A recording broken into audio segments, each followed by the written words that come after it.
私たちは理解しようと思いすぎるとありますね。それで最近のドラマで言いますと、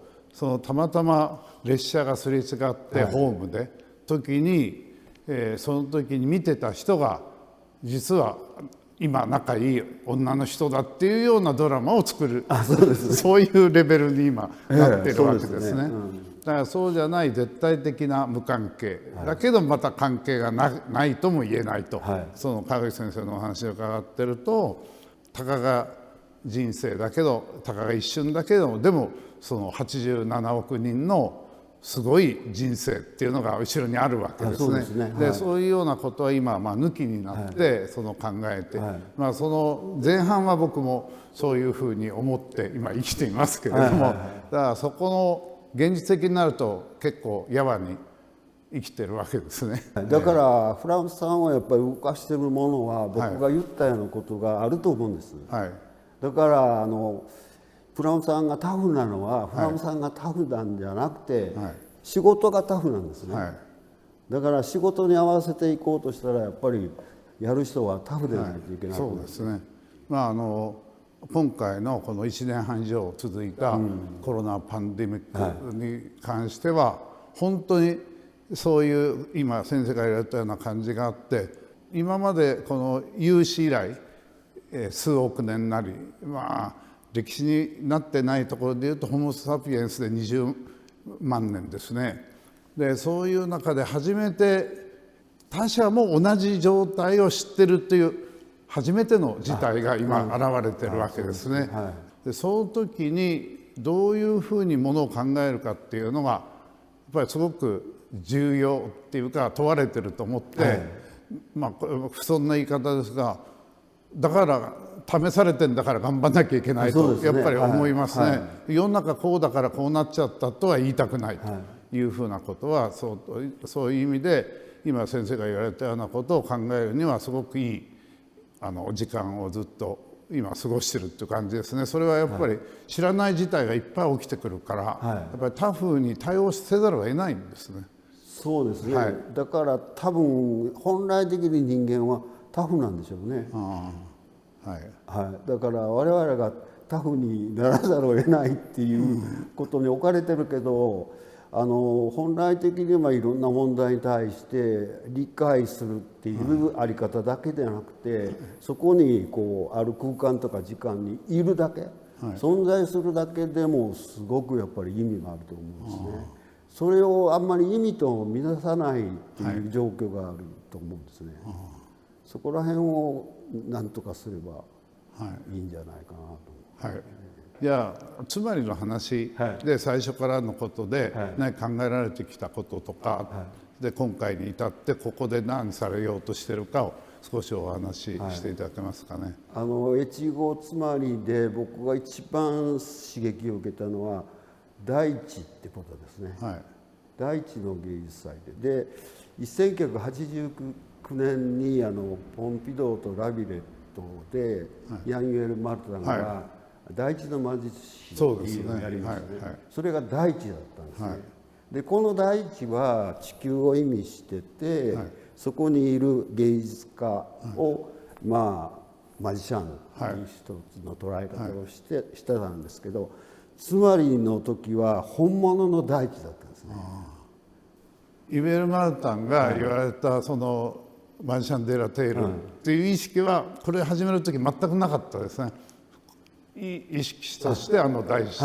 そうでしょうね。確かに。で僕はやっぱりその大地をどうやったら芸術作品できるかっていうのが一番興味があったんです。それで松代のあそこに北斗七星の作品を作ったんですけど、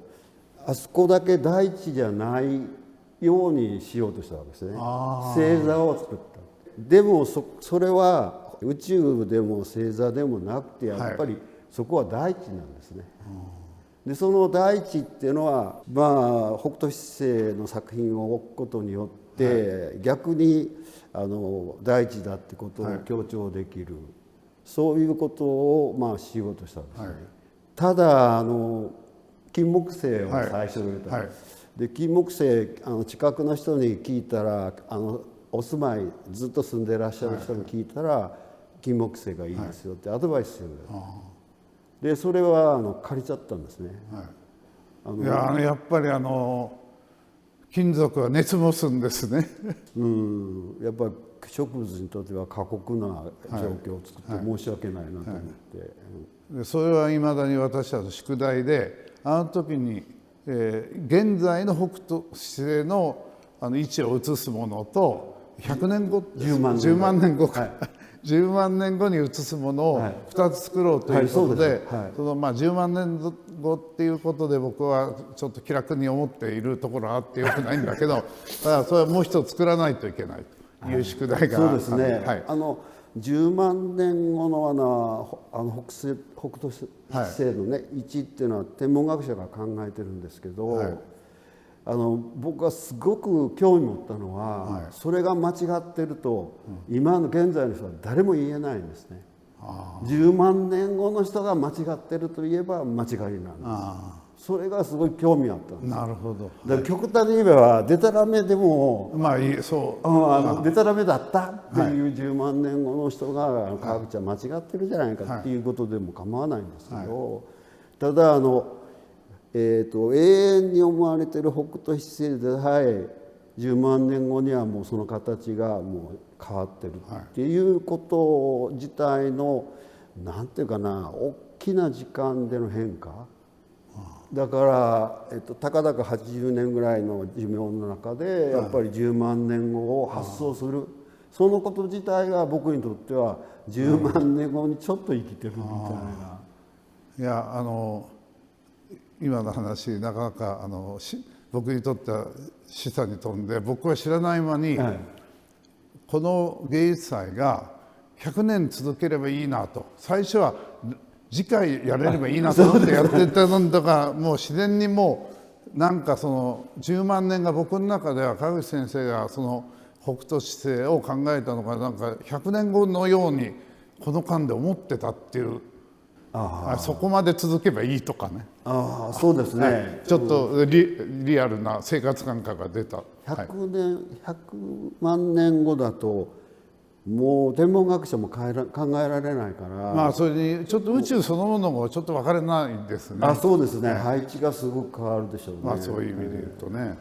で多分人類がいるかどうかも、それはほぼダメなんじゃないですかね。そうですよね、僕はそう思ってますけど、それが最初の出発だったんですよね。そうですね、でそれから農耕文化センターで、まだ建物ができていない時にフラムさんからなんとかっていうので、その時にやっぱり人間の中で多分ずっと残るのは教育だと思ってたんですね。僕は教育を商いにしてるとかありますけど、多分教育っていうのは人間を成長させるのに最もいい。勉強さえしていれば親も怒らないっていう、すごく教育っていうのは重要で、ただ教育以外に人間を成長させる方法が見つかれば教育は変わると思うんですけど、変わるっていうか教育自体がなくなると思うんですけど、その発想はまだ人間できてないんですね。で教育の空間を作ると、その時にやっぱり教育で一番使うのは黒板だと。で僕はこれ思い出話ですけど、小学校の時に教室で遊び時間に友達と黒板で書いてたんですね、いろいろ。で担任の先生に黒板っていうのは神聖なもので落書きするもんじゃないって言ってすごい叱られたんです。でそこに書いてるものは2人にとっては重要なことを書いてたんですけど、落書きしか見えなくて、その恨みつらみもあって、床も天井も机も全部黒板だったらもう落書きをするのも当然だっていうのがあったんです。で教育っていうのはお父さんがそこへ行って面白いと思って必ず子供を連れていくんですね。そのやっぱり長いスパンが大事だと思って教育をはいテーマにして黒板の教室を、北川さんも欲張りだから引き出しも先にしろとか、机を開けたら中を先にしろとか、そういうリクエストがあって、引き出しって結構あれ面白くて、開けると転がってきたりもしますよね。でそういう意味でちょっと比率めいたところもある。でその黒板の教室は今年引き出しとかを含めてリニューアル、やっていただいたんですが、黒板についてちょっと私的な話を少しさせていただくと、昨日偶然なんですが